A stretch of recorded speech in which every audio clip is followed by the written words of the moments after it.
Hallo meine lieben Freunde, hier ist wieder Michael Grant mit Klartext heute zu dem Thema: Wieso blieb Hitler nur Gefreiter?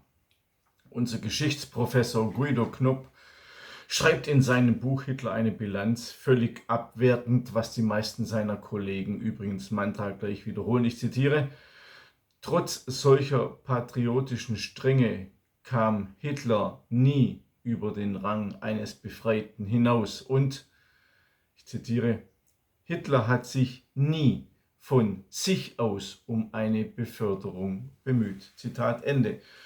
Das ist zwar formal richtig, aber nicht so, wie es offensichtlich suggeriert wird. Diese Behauptungen blenden nämlich die möglichen Motive aus, warum Hitler vielleicht gar keine Beförderung wollte. Knopps einseitige Darstellung ist wiederum ein Indiz dafür, wie schlampig der Historiker mit geschichtlichen Belegen umzugehen pflegt, nur um das gewünschte politisch korrekte, also Hitler dämonisierende Bild in den Köpfen der breiten Masse zu zementieren. Sein britischer Kollege Ian Kershaw, Autor einer über 2000 Seiten umfassenden Hitler-Biografie, beurteilt die möglichen Gründe, warum Adolf Hitler nur Gefreiter blieb, sehr objektiv und ohne ideologische Verbissenheit. Er schreibt, eine Beförderung hätte für Hitler unweigerlich bedeutet, dass er von seinen Kameraden, von seiner gewohnten Umgebung und auch von seinem Regiment hätte Abschied nehmen müssen und versetzt worden wäre. Das wollte Hitler offenbar nicht. Auch Anton Joachimsthaler, einer der wenigen politisch unkorrekten Historiker, schrieb genau dies. Ein weiteres Indiz für diese These ist die Aussage von Oberleutnant Fritz Wiedemann, einer von Hitlers Vorgesetzten. Ich zitiere: 6 Meldegänge waren verwundet, alle an der rechten Seite. Unter ihnen war auch mein Meldegänger Adolf Hitler. Seine Verletzungen erwies sich jedoch als nicht so schwer, und als ich mich zu ihm niederbeugte, sagte er: Es ist nicht so schlimm, Herr Oberleutnant, gelt. Ich bleibe bei euch, bleibe beim Regiment. Zitat Ende. Verschwiegen wird also wieder einmal: Hitler blieb trotz Verletzung Meldegänger und lehnte eine Beförderung zum Unteroffizier ab, weil er bei seinen Kameraden bleiben wollte. Sie sehen auch daran wieder einmal, wie einseitig Knopp die Person Adolf Hitler analysiert, denn tatsächlich gibt es Hinweise darauf, dass Hitler selbst keine Beförderung wünschte.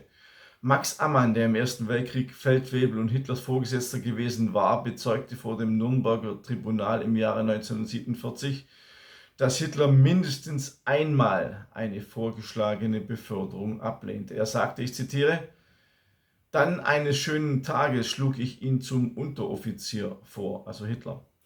Ich habe ihn dann kommen lassen und sagte, ich gratuliere Ihnen, Sie sind ab heute Unteroffizier. Er sah mich kurz entsetzt an und sagte, ich bitte davon abzusehen, ich habe ohne Tresen mehr Autorität als mit Tresen. Ich fragte ihn, was das für eine komische Antwort sei und ob er als Österreicher den deutschen Offizier ablehnt. Das hat er dann verneint. Zitat Ende. Dies geht aus der Vernehmung von Max Ammann hervor, Mikrofilm, Report Nummer 2210b. Da Hitler die Frage seines Vorgesetzten nicht eindeutig beantwortete, sind wir bis zum heutigen Tage auf Vermutungen angewiesen.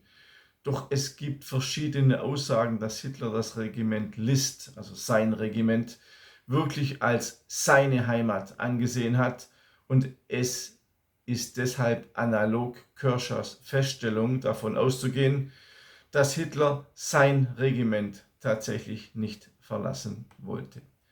Entgegen der Mainstream-Dämonisierung Offenbar lehnte Hitler Auszeichnungen ab und wollte trotz Verwundung bei seinem Regiment und seinen Kameraden bleiben.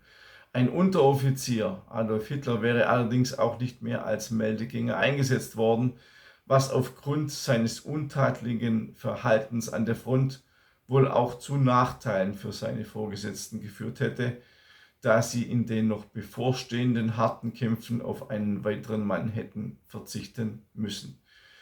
Zu den Kämpfen, an denen Hitler beteiligt war, habe ich ein eigenes Video gemacht. Am Dienstag, 3. November 1914 wurde Adolf Hitler dann rückwirkend zum 1. November im Ruhequartier seines Regiments in Wervik, Belgien, zum Gefreiten befördert. In der Dienstgradgruppe der Mannschaften der Infanterie war dies nach dem einfachen Soldaten die 2. Rangstufe.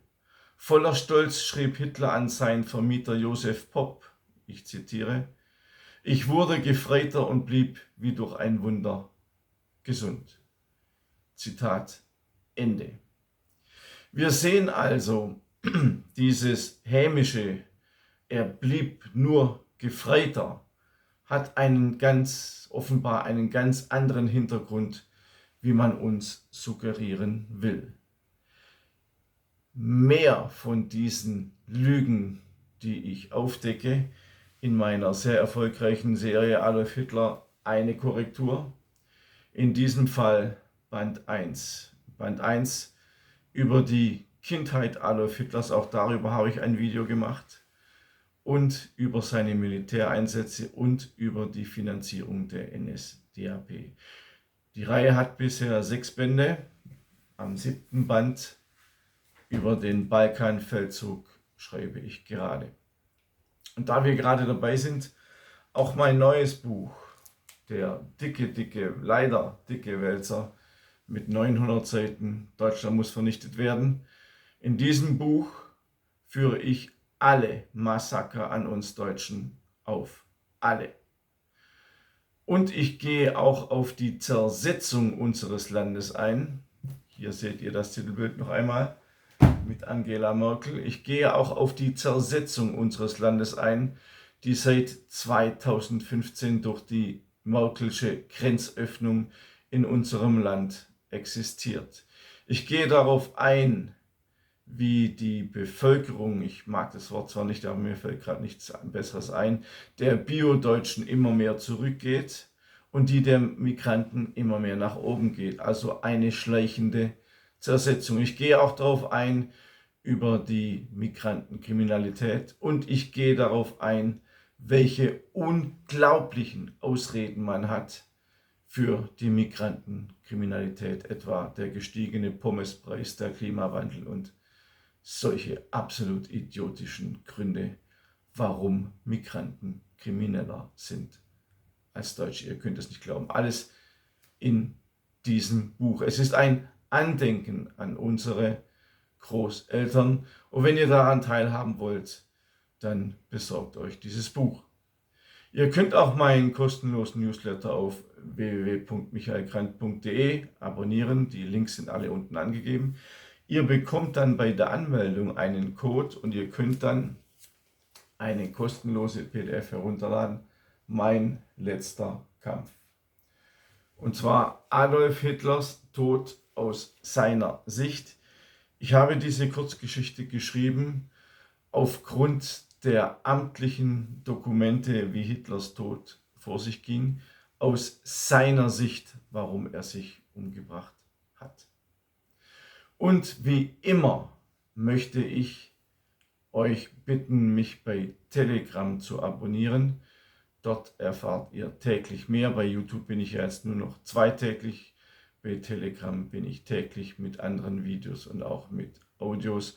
Also wenn ihr mehr über meine Arbeit erfahren wollt, über meine Themen, über weitere Themen, die ich bei YouTube nicht anspreche, dann abonniert meinen Telegram-Kanal.